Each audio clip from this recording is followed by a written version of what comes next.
The news that the Las Vegas Raiders released linebacker Germaine Pratt sent shockwaves through Raider Nation. No trade package, no conditional pick, just a clean, unexpected cut. It raised eyebrows not only because Pratt was one of the team's most experienced defensive players, but also because the Raiders could have easily secured at least a late-round draft pick in return. Instead, they let him go outright. And while the details behind the decision remain cloudy, the timing and the rapid follow-up moves suggest something deeper, something strategic. Within hours, the Raiders signed linebacker John Ratigan to the active roster and brought in Jamon Davis for the practice squad. It was a series of quiet but telling moves that speak volumes about Pete Carroll's vision for this team, his defensive philosophy, and the culture he's trying to build in Las Vegas. But before diving into what these moves mean for the Raiders' future, there was another subtle roster shakeup that's just as revealing, and almost no one is talking about it. To make room on the practice squad, the Raiders released veteran quarterback Jeff Driscoll. At first glance, it looked minor, but in reality, it told a much bigger story. Releasing Driscoll, who was their emergency option behind Geno Smith and Kenny Pickett, makes one thing clear.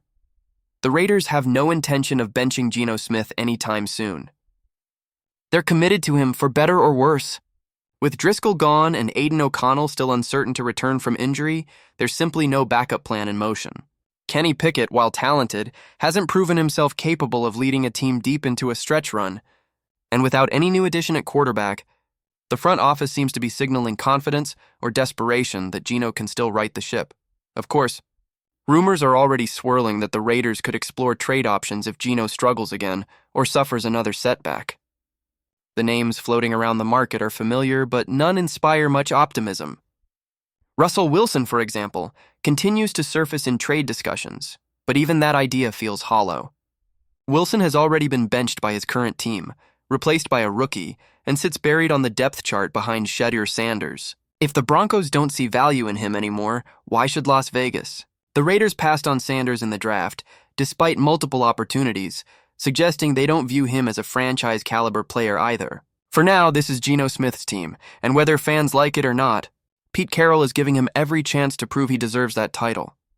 But the real story here isn't about the offense, it's what's happening on defense. The Raiders didn't just replace Pratt with anyone. They brought in Jamon Davis, a former first-round pick out of Kentucky, who once carried enormous expectations in Washington. Davis, at just 26 years old, is built like the prototype for today's NFL linebacker, 6'3", 240 pounds, and lightning fast with a 4.44 40-yard dash. He's the kind of athlete who thrives in a system that lets him move freely, react, and attack. And that's exactly what Pete Carroll's Cover 3 scheme is designed for. Unlike more rigid defensive systems, Carroll's philosophy empowers athletic players like Davis to rely on instincts, speed, and reaction rather than overcomplicated reads and responsibilities. This could be the first real opportunity for Davis to unlock his potential. His time in Washington was defined by instability. He played under multiple coaching staffs, each implementing different defensive schemes. Then came Dan Quinn, who wanted to turn safeties into linebackers, a transition that didn't suit Davis's physical makeup or skill set. He was eventually released early in the 2024 season, had a brief stint with Minnesota, and found himself once again without a home. Until now, for Davis, this move to Las Vegas could be career-defining. He fits the mold perfectly, athletic, rangy, fast, and versatile. Watching his film, it's easy to see why the Raiders took a chance. Whether it's covering elite running backs like Bijan Robinson or staying step for step with receivers like Jalen Waddle, Davis has shown flashes of brilliance. His coverage instincts and closing speed are rare for a linebacker. And when he rushes the edge, he brings real pressure, tallying over 20 quarterback hurries in limited opportunities. The Raiders plan to use him similarly to how they once deployed Germaine Pratt, hovering between the edge and coverage, but with more flexibility. Unlike Pratt, Davis doesn't look uncomfortable near the line of scrimmage. He thrives there. He's quick enough to blow up screens, strong enough to shed blocks, and still nimble enough to drop into shallow zones when needed. It's the kind of versatility that could transform this defense, and Pete Carroll knows it. The other linebacker addition, John Ratigan, may not have the flash of a first-round pedigree, but his arrival makes perfect sense. Ratigan is one of Carroll's guys. The two worked together back in Seattle, and Carroll has always praised him as a player who understands his defensive system better than most. Ratigan isn't flashy. He's not going to make highlight reels, but he's steady, dependable, and mentally sharp. He brings the kind of locker room leadership and consistency that Carroll values when building a team culture. The twin signings of Davis and Ratigan send a clear message. The Raiders are done patching holes. They're rebuilding their defense the way Carroll wants it built, from the inside out, with players who buy into the system and play with controlled aggression. That philosophy may have cost Germaine Pratt his job.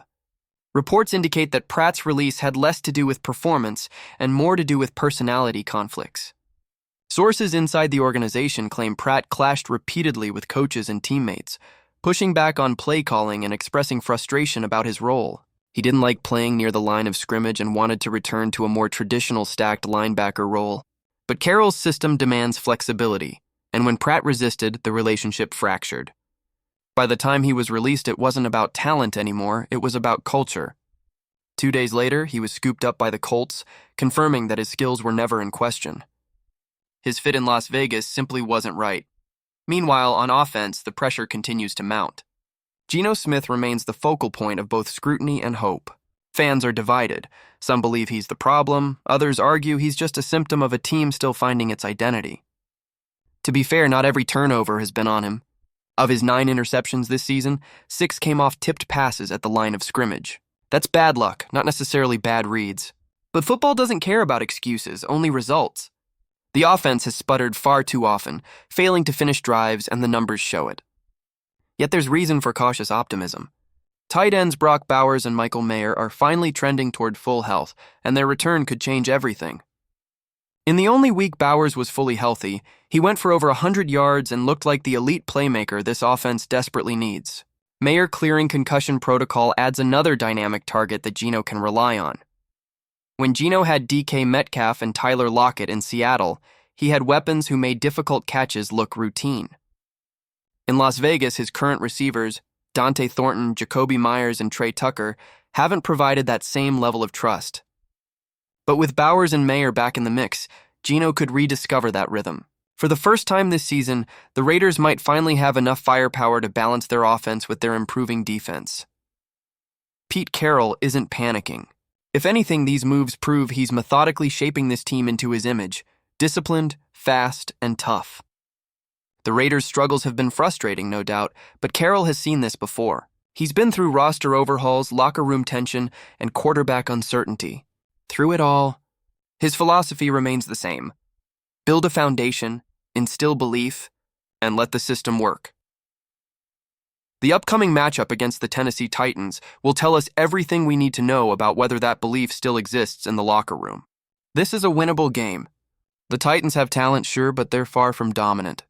If the Raiders can't take care of business here, it might finally be time to think about the future, to acknowledge that this experiment isn't working. But if they pull off a win, get healthy, and find some rhythm heading into their showdown with the Chiefs, the entire narrative could change overnight.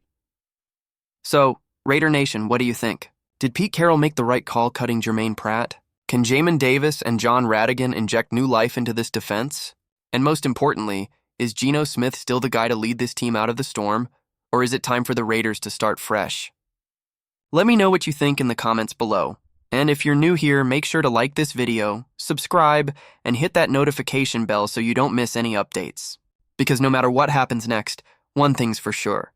This Raiders season is just getting started, and the next few weeks could define everything.